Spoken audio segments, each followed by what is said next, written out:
tarde, pessoal.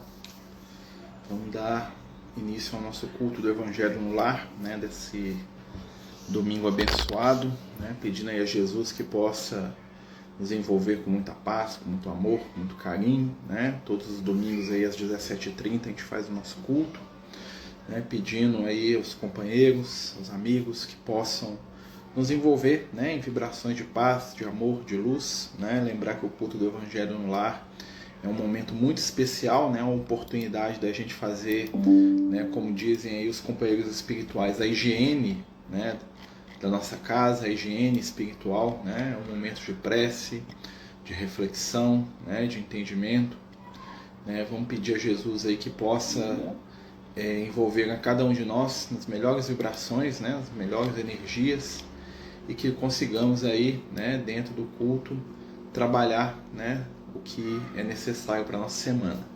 A gente sempre lembra, né, que o nosso culto ele inicia e a gente sempre faz no finalzinho uma irradiação, né, por todos aqueles que precisam. A gente vai colocando aqui no chat aqui os nomes, depois a gente lê, né, para a nossa irradiação de final de culto. Outra coisa que a gente lembra é que quem quiser, né, colocar uma garrafinha com água fluidificada, né, quem quiser aí, né, deixar aí a sua água para, né, se preparar, né, é muito bem-vindo também. Outra coisa que a gente queria avisar, pessoal, que a partir do meio do mês, né, ou talvez no início de dezembro, nós vamos estar voltando com o estudo presencial lá no Francisco de Assis na quinta-feira, né? Então a gente vai fazer um estudo de Evangelho e de Doutrina Espírita lá no Francisco. Então, assim, quem está aí por perto aí quiser participar, está convidado, e nós vamos continuar transmitindo, tá? Só que o estudo vai ser feito lá no Francisco de Assis, tá bom? A partir, né, deve ser daqui umas 2 semanas no máximo, tá? Eu acredito que ainda esse mês ainda a gente volta já. É só questão da gente se organizar mesmo, tá bom? Então quem quiser, né, quem puder nos acompanhar lá no Francisco, né, às quintas-feiras nós estamos voltando lá às 8 horas, né, com o estudo lá na casa, tá bom? Mas vamos dar continuidade, né? Lembrar, né, do momento do culto, né, que é um momento especial, um momento que a gente vai trabalhar aí as nossas energias, as nossas vibrações, né? É um momento que a espiritualidade superior visita a nossa casa, né, traz aí as energias que a gente necessita aí do bem, da luz, né? E a gente sempre lembra, né, que o culto é o recado da espiritualidade para a gente, né? Além de ser o momento de a gente fazer a prece, de a gente refletir no Evangelho, né, o culto vai dizer para a gente aquilo que a gente precisa trabalhar durante a nossa semana, né? Qual fator aí para a nossa melhora, para o nosso crescimento a espiritualidade deseja que a gente movimente, né? Então a gente vai começar, né? Vamos fazer a nossa prece.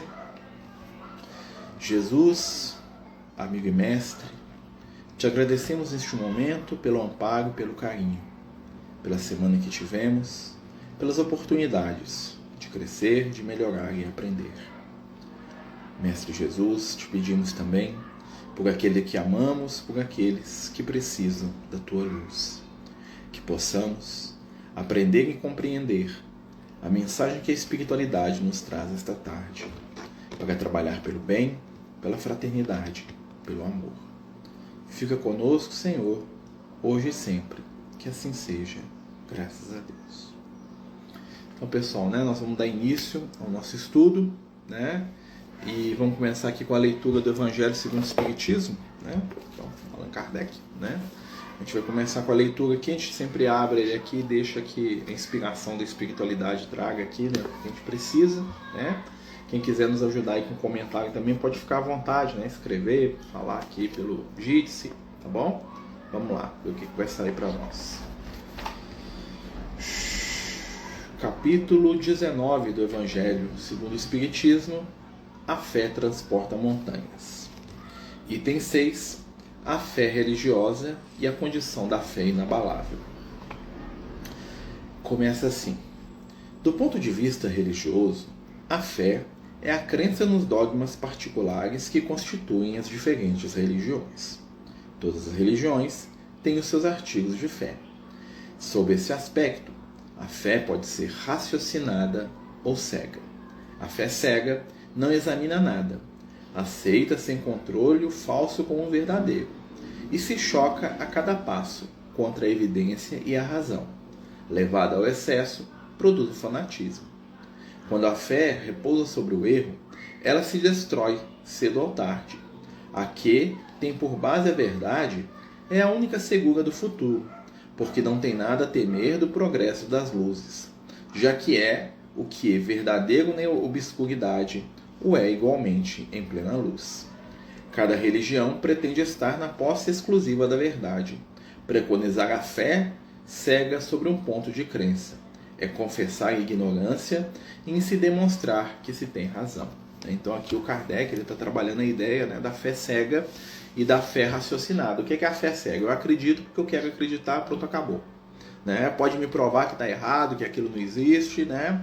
E essa fé, né, que o Kardec chama de fé cega, é a base do fanatismo. Né? Todo fanático está sendo animado por uma fé cega. Não importa, né, você mostrar, não importa ele ver, né, aquilo que contradiz o que ele acredita, ele está fanatizado, ou seja, ele está dominado por aquela energia e ele vai embora naquilo.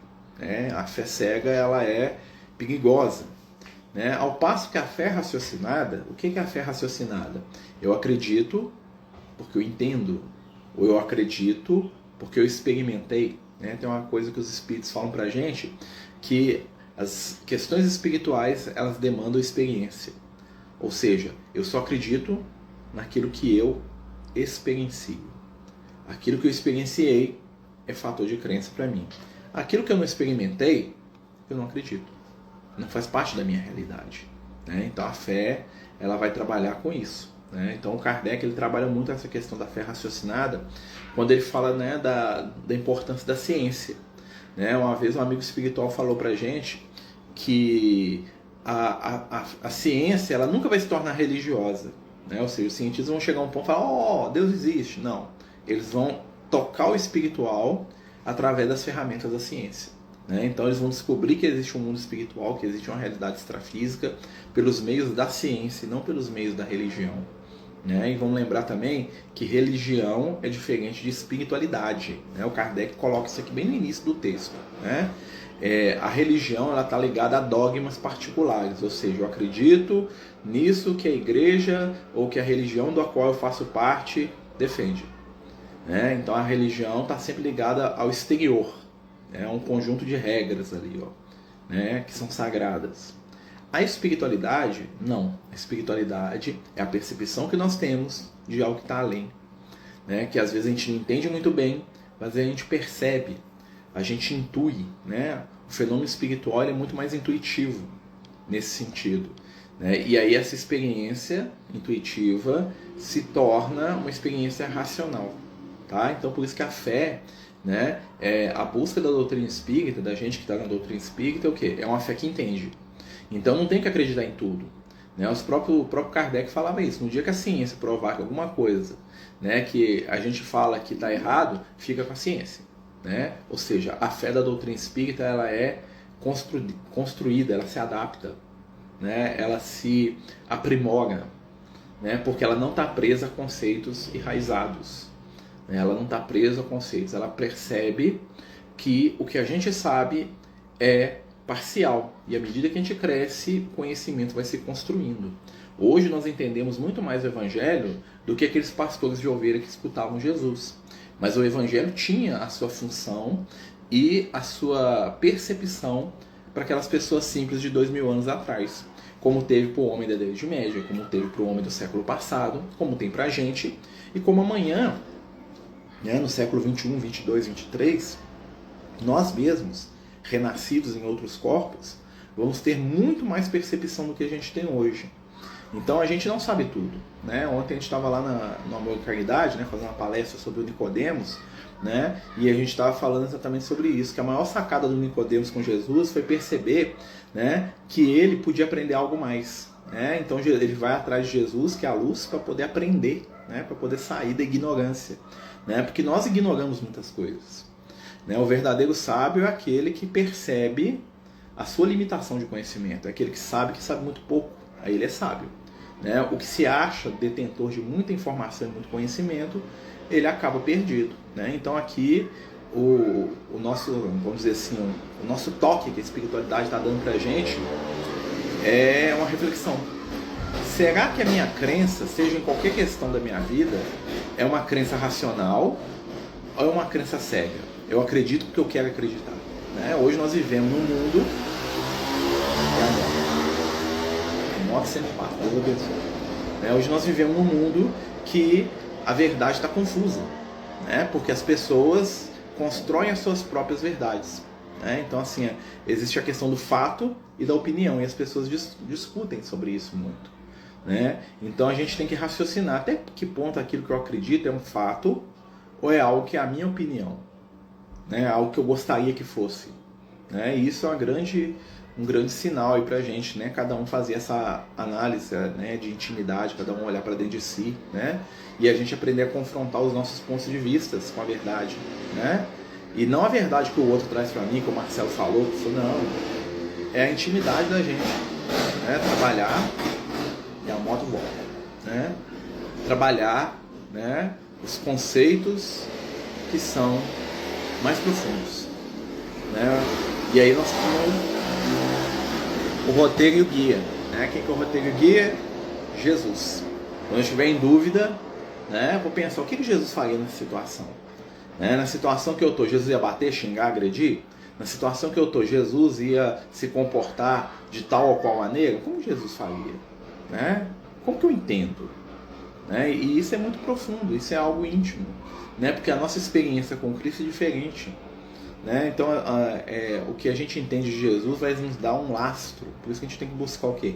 Conhecimento espiritual e não religioso. Todas as religiões são muito boas, mas todas as religiões também podem ser muito ruins quando elas produzem fanatismo, né? Quando elas produzem cegueira, quando elas produzem obscurantismo, né? Quando elas ceifam do ser humano a sua capacidade de criar, de realizar. Né? Então nós temos que ter... A religião é uma ferramenta, mas o objetivo é sempre o quê?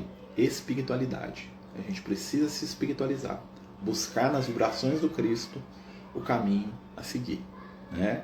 E o Cristo está lá, né? Como caminho, verdade e vida. A gente sempre recorre a Ele. Né? Lembra lá da frase dele: tive fome, me deste de comer.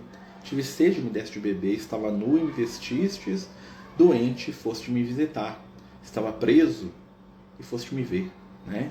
Isso resume a relação que nós temos com o espiritual. O espiritual fala de quê? Caridade, compreensão, convivência, perdão, respeito, aceitação. Ou, em suma, aquilo que a gente quer pra gente, né? Fazer pro outro. Se eu quero ser respeitado, compreendido e amado, eu começo a estabelecer com o outro um conteúdo de respeito, né, e de afeto. Né? Vamos ver aqui o que o Emmanuel fala para nós aqui no livro Caminho, Verdade e Vida. Né? Vamos lá, abrir aqui de maneira aleatória. Ó, saiu aqui, ó, a regra áurea.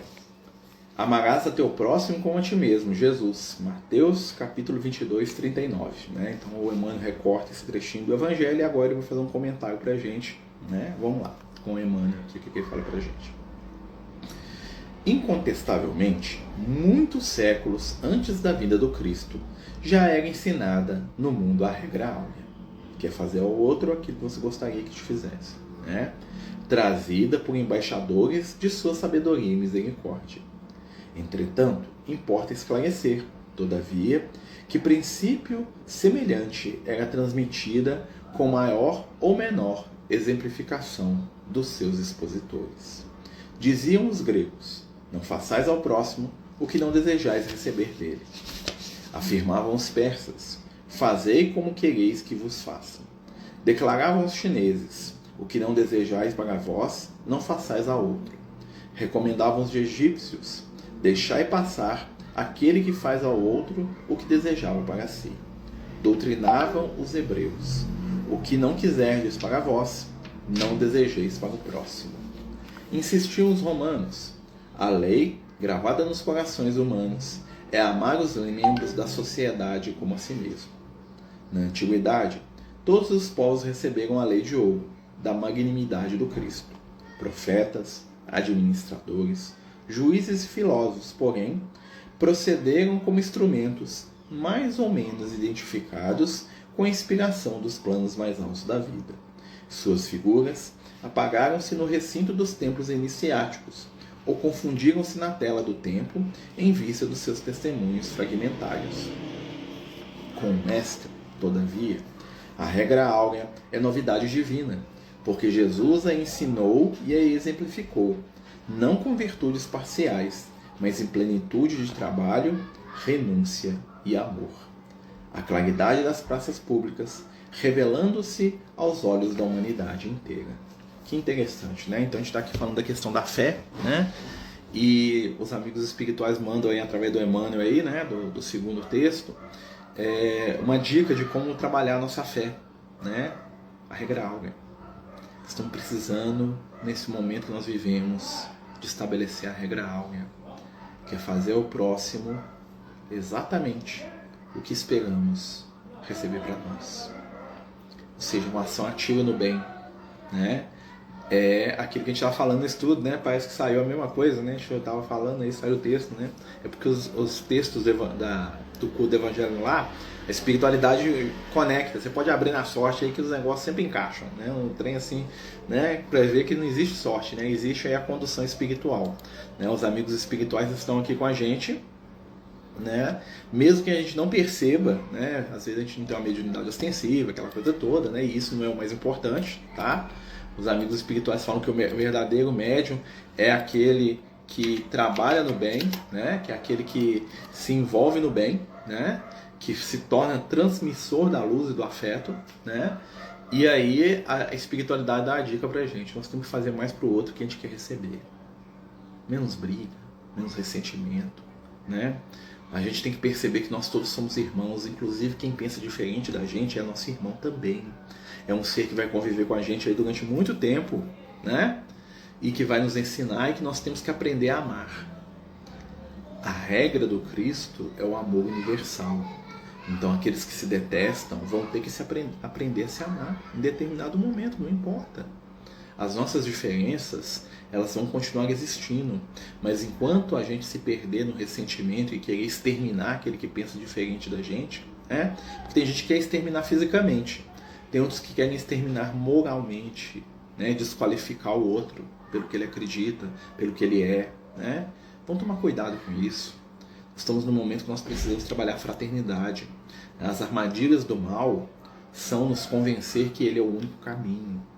A armadilha da treva é nos convencer que somente os métodos da treva funcionam, né? E aí nós temos que repetir mais uma vez aquilo que a gente sempre fala, porque é o que os amigos espirituais reforçam com a gente. A luz não está em guerra com a treva. O trabalho da luz é pelo resgate daqueles que estão na escuridão. Porque aquele que se perde na treva está doente. Então, se eu julgo que o meu irmão está doente ou está na treva, ao invés de querer massacrá-lo com a minha verdade, que eu possa estender a minha mão a ele, compreendê-lo nas suas limitações e fazer aquilo que me compete para acender a própria luz. O reflexo da nossa realidade, do nosso mundo, o reflexo da nossa vida é aquilo do qual nos tornamos médiuns. Podemos ser médios da mentira, do ódio, do ressentimento, da ironia, né? Tem muita gente que trabalha a mentira, tem outros que trabalham a ironia, né? Tem muitos que trabalham o ódio, tem muitos que trabalham o despeito, o desrespeito, né? Então a gente tem que fugir dessas energias. Somos irmãos, somos filhos de um mesmo pai que nos ama, nos compreende e nos espera. A gente tem que parar de ser criança. Os nossos comportamentos no plano físico, apesar de a gente ser aparentemente adultos, são comportamentos ainda infantis, melindres, ressentimento, né? A gente vive dentro dessa onda ainda muito forte, né? E que a gente possa refletir sobre isso para sair dessa onda negativa, né? E vamos lá, né, pessoal? Nós vamos começar agora com a nossa irradiação, tá? Pedir a todos aí que tem, né, algum nome para colocar, né, na nossa irradiação, né? Só colocar aí nos, né, no bate-papo aí, tanto do Instagram quanto do Jitsi, né, que a gente vai ler os nomes, né? Lembrar que a radiação é uma prece direcionada, né? É quando nós mentalizamos aquelas pessoas que a gente sabe que precisa e nós doamos o nosso afeto e juntamos as nossas energias e pedimos a espiritualidade que complemente o que nos falta, né? E vamos lembrar que cada nome que é colocado aqui é tão importante quanto aquela pessoa que eu amo, né? Aquela pessoa que é especial para mim, o meu filho, a minha mãe, a minha esposa, né? Os meus familiares. Então cada nome que está aqui não é só um conjunto de palavras, é um ser que traz dentro de si dores, potencial, acima de tudo amor. É alguém muito amado pelo outro. Então, por isso que é tão importante, né, a gente se juntar e enviar o nosso respeito, nosso afeto, né? Por trás de cada nome desse tem um ser eterno, imortal, né, que pode estar momentaneamente desequilibrado, como nós também estamos momentaneamente desequilibrados, mas que está destinado à luz, né? Então vamos lá, pedir ao Cristo que neste momento nos envolva com seu amor e a espiritualidade amiga que receba os nomes que aqui são colocados e ditos para cura, amparo, proteção e paz. Escuta, Senhor, a nossa súplica e multiplica a nossa força e o nosso desejo de amar. Dá-nos, Mestre, a oportunidade e a paz. Escuta, Senhor, os nomes dos que amamos. Então vamos lá. Essa aqui do Jitsi, né? Denise e família, Raquel, Rafael, Amanda, Hélio, José Antônio, Gustavo, Kiara e Mel, que são as cachorrinhas da família. Joana Dark, Elizabeth, Margarete e Marco Antônio, Sara, Silva, Gilmara, Denise, Pedro e Gustavo. Elizabeth Windenhangen. Espero que eu tenha falado certo, Betinho. Mariana Almeida Faustino, Mara Aparecida Almeida Faustino, Sidney Windhangen Dawes. Espero que eu tenha falado certo. Divino Faustino Heraldo de Faria Pedrosa, Abigail Moreira Silva, Heitor Augusto Pedrosa Assunção. Agora nós vamos aqui para o Instagram, depois nós voltamos para o Jitsi. O Instagram tem que girar aqui, só um minutinho, gente. Opa. Maria Aparecida Marques, Margarida Cândido Marques e Helena dos Reis Marques. Sandra de Souza, Mário Francisco Almeida Figueiredo, Rosemary Pinto e Miriam. Daniele Santos Ferreira de Carvalho família, Viviane de Paula Gouveia Zamboni e família, Fabiano Fernandes Laura Freitas, Jaqueline Nilza Marques, Guilherme Luiz Quaresma Santos, João André da Cruz Gomes e família, Filomena Batista Paixão, Maria de Lourdes Chitolina. Acho que é isso mesmo, se fala errado, perdão, tá, gente? Rafael Pacheco, Janaína Múcio e Bernardo Múcio, Cibélia e família, Célia Maria Avelar de Carvalho, Maria Conceição Cunha, que acabou de ser enterrada. Oh, Deus a abençoe e a receba no mundo espiritual, dê força para a família, né? Que as equipes de luz possam estar com todos vocês. Eline Nathalie Marques de Oliveira Ferreira, Fábio Lisandro Pereira Ferreira, Joana Valentina Oliveira Ferreira, Bernardo Luiz Oliveira de Carvalho, Haroldo Aquino Filho, Lucílio Saraiva, Débora Macedo, Edna Júlia Duarte, Cristina de Paula Gouveia, Cristiano de Souza do Nascimento. Não, Paula Gouveia e Cristiano Souza do Nascimento, desculpa, tá, gente?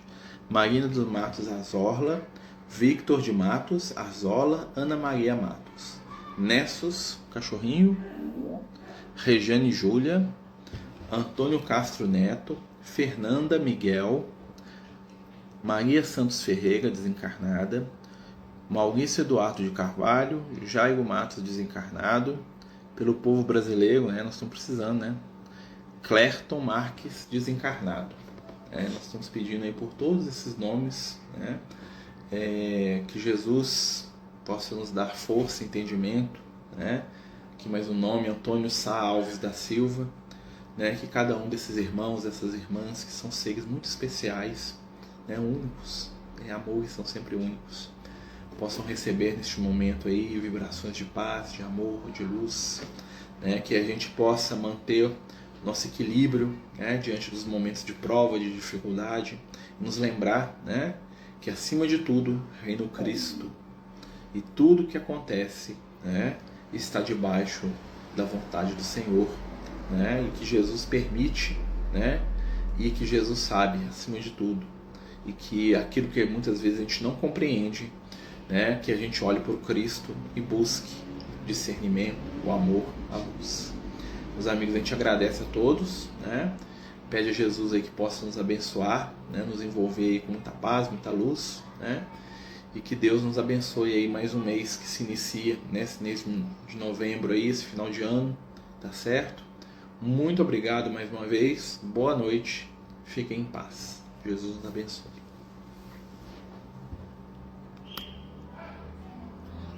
Os Amigos do Caminho apresentam sua primeira obra literária, Versos do Caminho, uma compilação das mensagens do nosso amigo espiritual Lucas, à venda pelo WhatsApp 31 98827 3218.